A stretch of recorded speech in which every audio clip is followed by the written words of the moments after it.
Stage 4 మోకాళ్ల అరుగుదలకి నొప్పి లేకుండా కీళ్ల మార్పిడి ఆపరేషన్ చేయబడును. Doctor Ramesh Gajula, endoscopic spine ortho surgeon and pain physician, పెనిషియా spine pain ortho and sleep centre, Uppal, Hyderabad. ఇష్టపూర్వకంగా నేను పెళ్లి చేసుకుంటాను. నాకు నచ్చింది చేసుకుంటాను. మా ఇంట్లో వాళ్ళు ఒక ప్రాబ్లమే. భవిత ఎప్పుడు పెళ్లి చేసుకున్నారా? బేసవారం సాయంత్రంలో. స్టేషన్కి ఎప్పుడు వచ్చినారు? శనివారం నైట్. పోలీసులు ఏం చెప్పినారా? వాళ్ళు ఆ పాపని ఎంతసేపు ఇంటికి పంపించాలనే మాట్లాడుతాడు సిఈ. ఎంతసేపు ఇంటికి పంపించాలి ఆ పాపని, అది ఏం జరిగిందో మనకు తెలియదు. వాళ్ళు ఏమన్నా లంచం పోసారేమో నాకు తెలియదు.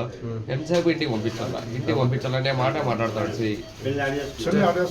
కాణిపాకంలో ఆ పాప అన్నీ చెప్తాంటే కానీ సిఈ ఇంటికి పంపించే మార్గమే చూస్తాడు కానీ మా మార్గం చూడలేదు.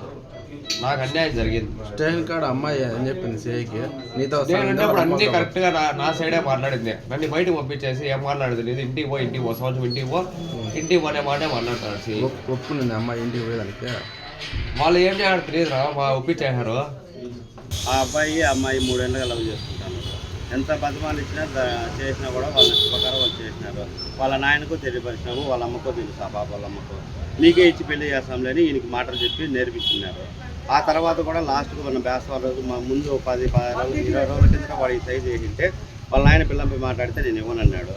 సరేలే వాళ్ళు లేచిపోయి పెళ్లి చేసుకుంటే ఏం చేద్దాం అని అన్నా. నేను లేచిపోయి చేసుకుంటే చేసుకోనిలే, నాకేం అభ్యంతరం లేదు, మీ ఇంటికాడ వదిలేస్తానని నాతో అన్నాడు వాళ్ళ ఆయన. నీ కొడుకు ఎంతెంతో మాట్లాడుతున్నాడే, మేము ఎట్టించి పెళ్లి చేయాలన్నాడు. దండించేదానికి కుదరలేదు, నా బిడ్డ చచ్చిపోతానని చెప్తాడు నీకు చెప్పినాను నేను. అంటే సరేలే మారుద్దాం చూద్దామని చెప్పి అప్పుడు 10-20 రోజుల కింద ఆగి వచ్చినాము ఇద్దరము. ఆ తర్వాత ఈ బేస్తవారం రోజు కాలేజీ కడిపి అమ్మాయిని పిలుచుకొని పోయి పెళ్లి చేసుకున్నాడు. పెళ్లి చేసుకున్నాక మళ్ళీ ఆ నుంచి శనివారం రోజు సాయంత్రం, శనివారం రోజు మధ్యాహ్నం రోజు పోలీసు వాళ్ళు నాకు ఫోన్ చేసి ఇమీడియట్గా స్టేషన్ కాడికి రాన్నారు. పోయినారు. అయ్యా నీ కొడుకును వాళ్ళు ఆ పాపను ఏడారు పిల్లలతో అడిగినారు. సరే సార్ సాయంత్రం 6 అడుగు హ్యాండ్ వాష్ చేస్తాను సార్ పోయినారో తెలుస్తుంది. పెళ్లి చేసుకున్న తర్వాత వీడికి పిల్లం పోయినాడు. శనివారం నైట్ 9 గంటలకు అక్కడ పోయినాము. వాళ్ళంతా వాళ్ళ వాళ్ళందరూ వచ్చేసి బొట్టు మెల్ల నుంచి తీయేసినారు. పక్కన తీయేస్తేనే సీఏ దగ్గరికి హ్యాండ్ వాష్ చేసినాము. సీఏ దగ్గర హ్యాండ్ వాష్ చేస్తా అంటే 10 నిమిషాలు అందరినీ నిలబెట్టి మాట్లాడేసి ఏమ్మా నువ్వు నీ ఇష్ట ప్రకారం పెళ్లి చేసుకున్నావా అని అడిగినాడు సీఏ గారు. సీఏ గారు అడుగుతానంటే నేను బయాడ్ ఇష్టం సార్ 3 ఏళ్ళగా లవ్ చేస్తాను, నేను చేసుకున్నాను అని చెప్పింది. ఆ తర్వాత మీరు అందరూ బయటికి పోండి అని చెప్పినాడు మమ్మల్ని. మా పాటికి మేము బయట వచ్చేసాము. ఏమేమి చేసినాడో తెలియదు లోపల. మళ్ళా ఒక గంట తర్వాత ఆ అమ్మాయి వాళ్ళ అమ్మాయిలు అంటే అప్పుడు పోతున్నట్ట పంపిద్దాము ఇప్పుడు. మళ్ళీ నీ కొడుకును చూసుకొని దండించుకొని గమ్ముకుండండి, పెద్దల సమక్షంలో ఏమన్నా ఒప్పుకుంటే పెళ్లి చేసుకోండి మీరు, మాకే అభ్యంతరం లేదని సీఏ గారు చెప్పినారు. సరేలే అని చెప్పి అందరితో వచ్చినాము. అప్పుడే ఈ భయారెడ్డి నేను అమ్మాయి లేకుండా చచ్చిపోతాను, మీకు నాకు సంబంధం లేదన్నట్టుగా రాయి చేస్తానని పేపర్ అడిగినాడు. మేము మా అన్న వాళ్ళందరూ కలిసి దండించి తీసుకొచ్చినాము.